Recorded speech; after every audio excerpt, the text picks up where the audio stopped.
shouting at the devil to get up on the air and name names in the eugenics operation to lay out exactly where this society's going, to go in against the New World Order 110%, because I love humanity. Even though we're a fallen species, I love my fellow man. I love every man, woman, and child out there, and I am going to fight the globalist. Let's continue with your phone calls, and I'm going to blitz through all the news in the next segment. Bob in Connecticut, you're on the air worldwide. Bob, welcome. Hello, Alex. Hey, buddy. Pleasure to talk to you. Pleasure to talk to you. The reason I'm calling, I've been listening to you for about 4 or 5 years now. I agree with almost everything you say, and I know everything you say is true because I've looked it up. I've done my research, but you know what irritates me more than anything? What's that? Is I talk to my family and my friends, almost everybody I know, and I try to explain to them what's happening, and I'll tell you what, maybe I think I know one person who even cares about all this.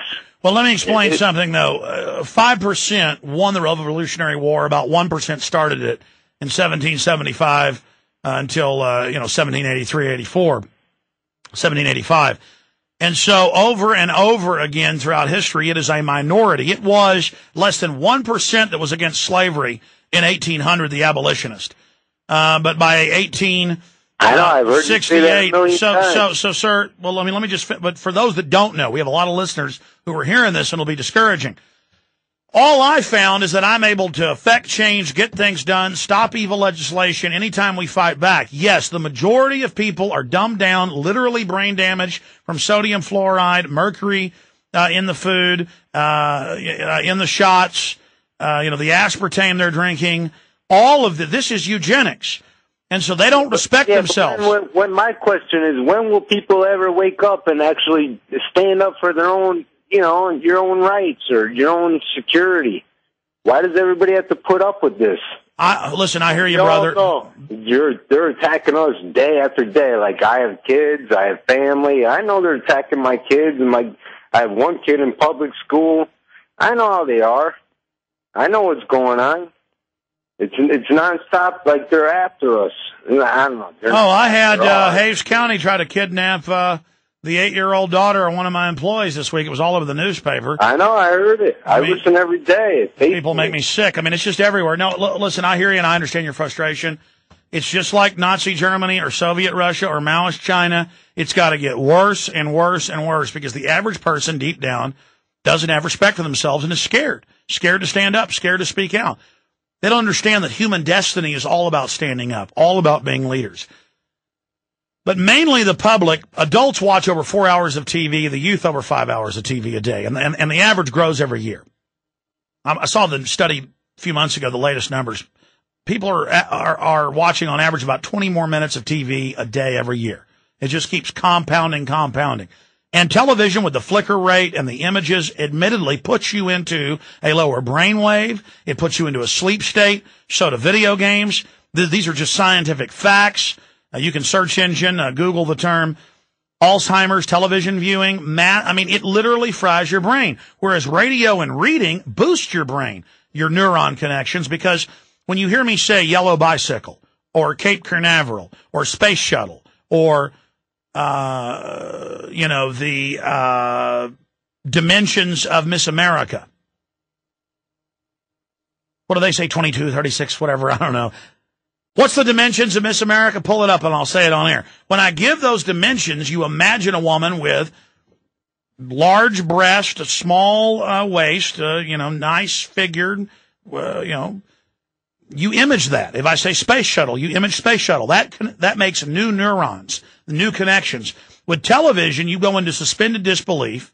You go into a gawking mode. Your brain waves lower. And people are doing this 3, 4, 5 hours a day. What's the dimensions for Miss America? I'm going to go ahead and say it on air. Give it to us. 36, 24, 36. All right, there you go. Say it again so I can remember it.